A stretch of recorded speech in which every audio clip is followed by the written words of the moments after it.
Comment investir en 2023 ? Les 4 domaines clés. Investir dans une entreprise est intéressant pour faire fructifier son patrimoine.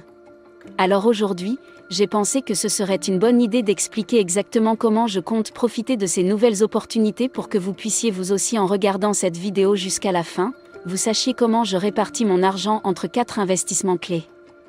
Pourquoi je pense qu'il s'agit de la répartition parfaite et quelles sont, selon moi, les prochaines grandes opportunités de gagner de l'argent. N'oubliez pas que je ne suis pas un conseiller financier, je ne fais que partager mes propres idées en tant qu'homme d'affaires prospère ayant plus de 30 ans d'expérience. J'espère que cette vidéo vous aidera à élaborer votre stratégie d'investissement.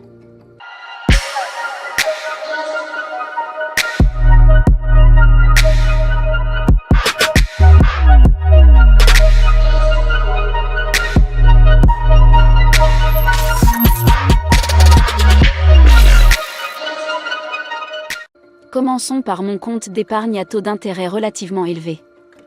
Eh bien, il parle d'intérêt élevé. Je ne sais pas comment on peut s'en sortir en l'appelant ainsi alors qu'il ne rapporte que 0,5%. Je sais que certains d'entre vous se disent qu'il vaut mieux investir que toucher de l'argent liquide. Pourquoi avez-vous un compte d'épargne ? Eh bien, je pense que d'énormes opportunités se présenteront à ceux qui détiennent encore des liquidités. La première opportunité est la correction des marchés boursiers en 2020 et 2021. Certaines de mes actions préférées, comme Tesla et Enphase Energy, ont connu une croissance extraordinaire. Cependant, les prix sont devenus extrêmement surévalués, en partie à cause de la Fed qui imprime beaucoup d'argent supplémentaire. Avoir des liquidités prêtes à être déployées signifiera que lorsque le marché chutera, je pourrai faire de bonnes affaires. Je veux dire que lorsque le marché boursier baisse, c'est comme si vous faisiez un vide-grenier où vous pouvez trouver de vraies perles cachées. Deuxièmement, le métaverse. Cela m'intéresse tellement que j'ai même réalisé une vidéo sur mes actions préférées dans le métaverse. Je pense simplement que l'idée que nous finirons par interagir dans un monde virtuel est assez inévitable. Je comprends toutefois que nous n'en sommes qu'au premier stade de développement et que la technologie n'est donc pas encore tout à fait au point. Pour l'instant. En retenant un peu d'argent, cela signifie que lorsque de nouvelles technologies de métaphore apparaîtront, je serai en mesure d'investir rapidement dans ces domaines. Troisièmement, j'ai l'intention d'investir davantage dans cette chaîne YouTube. J'ai quelques voyages en tête qui devraient nous permettre de créer des vidéos vraiment cool, y compris une visite à Las Vegas pour collaborer avec Graham Stephan. Je travaille également à l'agrandissement de mon studio très bientôt. Par ailleurs, en période d'incertitude, il peut être intéressant d'avoir un peu d'argent liquide au cas où, car de nos jours, on a l'impression de ne jamais savoir ce qui va se passer en 2021. J'ai en fait gardé environ 20% de mon portefeuille sur un compte d'épargne à taux d'intérêt élevé. Je dois admettre que c'est un peu élevé à mon avis. Mais il y a plusieurs raisons à cela. Je suis en train de construire l'aile nord de ma maison, ce qui a coûté 600 000 $ jusqu'à présent. Et s'il y a une chose que j'ai apprise au fil des ans à propos de l'immobilier, c'est que cela coûte toujours plus cher que ce que l'on a prévu, et que cela prend toujours plus de temps que ce que l'on attendait. J'ai rencontré toutes sortes de problèmes, depuis la pose de mauvaises portes jusqu'à la conception incorrecte du toit. Heureusement, j'ai détecté cette erreur assez tôt, ce qui m'a permis d'emménager en 2022. Je réduis mes liquidités de 20% à 10% seulement. Honnêtement, nous avons encore un long chemin à parcourir pour la construction, mais une grande partie des dépenses est déjà réglée. J'ai donc l'impression que le projet touche à sa fin. Cela signifie que je ne ressens pas le besoin d'avoir autant de liquidités. Je peux donc commencer à investir davantage dans d'autres domaines passionnants. Avez-vous déjà entendu dire qu'il suffit d'un café par jour pour devenir millionnaire ? Eh bien, c'est grâce aux fonds indiciels et aux ETF.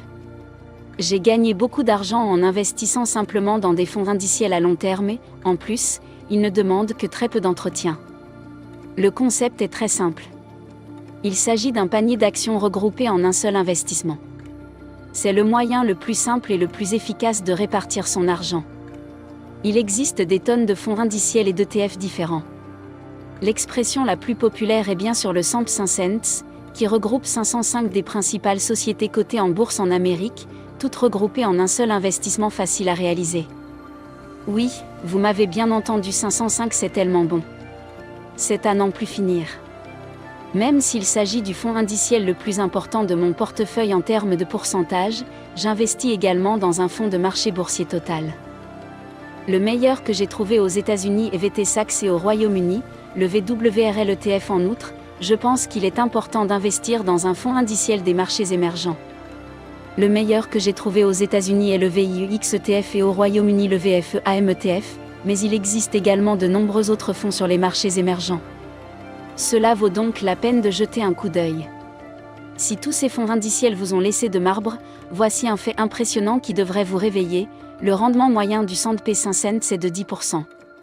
Cela signifie que si vous investissez $5, au lieu d'acheter un café tous les jours, entre 18 et 67 ans, vous prendrez une retraite confortable avec plus d'1 million de dollars.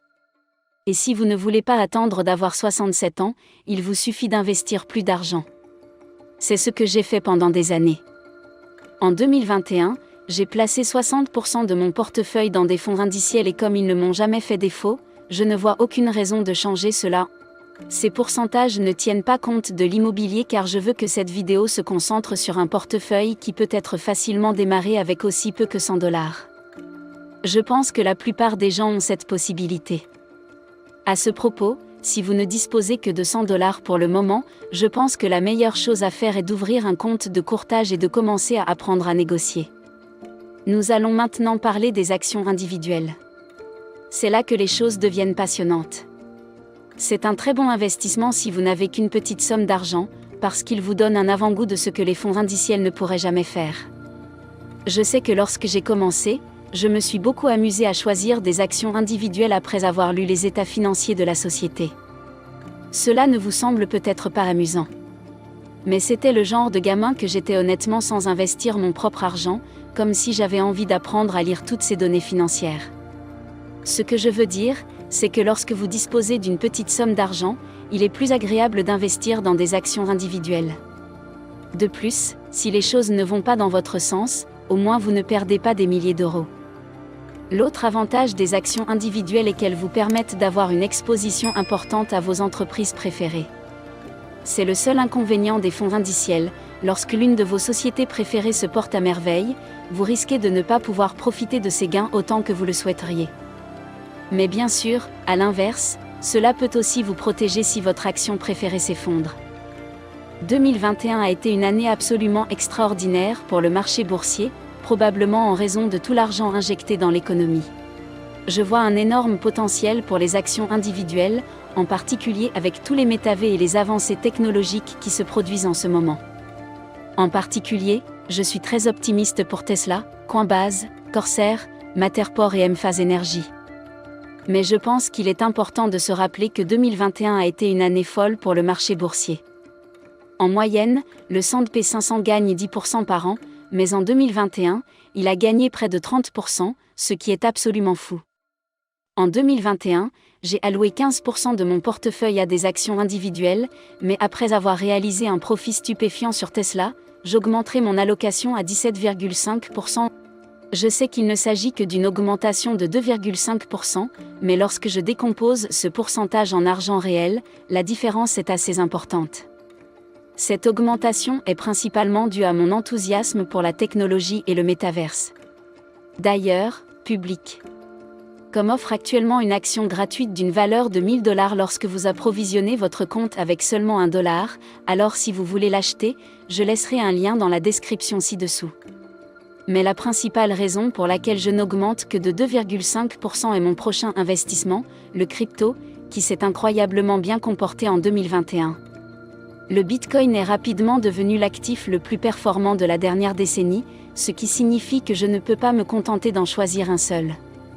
Comme beaucoup de gens, j'ai pensé qu'il s'agissait d'une arnaque. C'est probablement parce que j'avais l'habitude d'investir dans des actifs intangibles tels que l'immobilier et les actions soutenues par des entreprises réelles. J'ai finalement commencé à me jeter à l'eau au début de l'année 2019. Et au cours des dernières années, j'ai acheté de plus en plus de crypto-monnaies de premier ordre comme le Bitcoin et l'Ethereum, tout en investissant dans des altcoins plus petits. Il est indéniable que vous pouvez obtenir des rendements énormes avec toutes les pièces. Cependant, personnellement, je n'investis dans ces pièces que pour m'amuser et comme expérience pour YouTube. Mais en réalité, Comme le potentiel de hausse est si important, vous n'avez pas besoin d'investir beaucoup d'argent pour obtenir des rendements fous. Un exemple parfait de cela est mon investissement dans le son, qui a augmenté de plus de 2000 $ en un mois environ, ce qui est absolument fou. Honnêtement, la croissance que connaît la crypto-monnaie est explosive. Mais je suis encore plus intéressé par le Web 3.0 qui est tout simplement la troisième version d'Internet qui est censée être une amélioration par rapport au système actuel. Le Web 2.0 est né lorsqu'Internet est devenu un outil plus social. Pensez à MySpace et Facebook. L'Internet est passé d'un outil de recherche d'informations à un endroit où l'on peut se connecter avec ses amis et sa famille. Lorsque j'ai entendu parler de Facebook pour la première fois, j'ai pensé qu'il s'agissait d'un endroit où les filles se rendaient pour apprendre à se maquiller. Le seul problème du Web 2.0 est qu'il est fortement contrôlé par un petit groupe de géants de la technologie, dont Apple Meta, Amazon, Microsoft et Google. Nous avons cédé le contrôle de nos données à ces grandes entreprises parce qu'elles nous offraient un moyen de nous connecter. Cependant, le Web 3.0 vise à redonner le pouvoir aux gens. Cette troisième version de l'Internet sera décentralisée, ce qui signifie que les gens conserveront le contrôle de leurs propres données. Je suis un fervent partisan de cette idée, qui permettrait une plus grande transparence sur la manière dont nos données sont utilisées sans renoncer aux avantages considérables du Web 2.0. Comme les outils sociaux, je pense que la plupart des milliardaires d'aujourd'hui ont connu leur ascension grâce au Web 2.0, comme Mark Zuckerberg et Jeff Bezos. Et il semble que le Web 3.0 soit la prochaine grande chose en 2021, j'ai alloué 5% de mon portefeuille à crypto. Et j'ai pensé que c'était une décision assez risquée. Cependant, en raison de mon enthousiasme pour l'avenir de la technologie, je vais augmenter ce pourcentage à 12,5%. Lorsque vous ouvrirez un compte, je laisserai un lien dans la description ci-dessous. Je suis définitivement plus optimiste car je commence à mieux comprendre l'espace et j'ai adoré faire des vidéos à ce sujet. Bien sûr, je fais cette transition lentement et j'utilise la méthode de la moyenne des coûts afin d'acheter au meilleur prix. Le meilleur moment pour investir était il y a 10 ans. Le prochain meilleur moment est aujourd'hui. Nous nous apprêtons à vivre le plus grand transfert de richesse de l'histoire. Et si vous disposez d'un plan d'investissement solide, vous êtes prêt à en tirer le meilleur parti. J'espère vraiment que le fait d'avoir partagé mes réflexions m'a aidé à mieux comprendre le potentiel de l'investissement et à identifier les domaines dans lesquels je pense que les gains les plus importants seront observés. Je vais laisser la prochaine vidéo juste là, mais ne cliquez pas dessus tout de suite. N'oubliez pas de vous abonner si vous voulez faire fructifier votre patrimoine.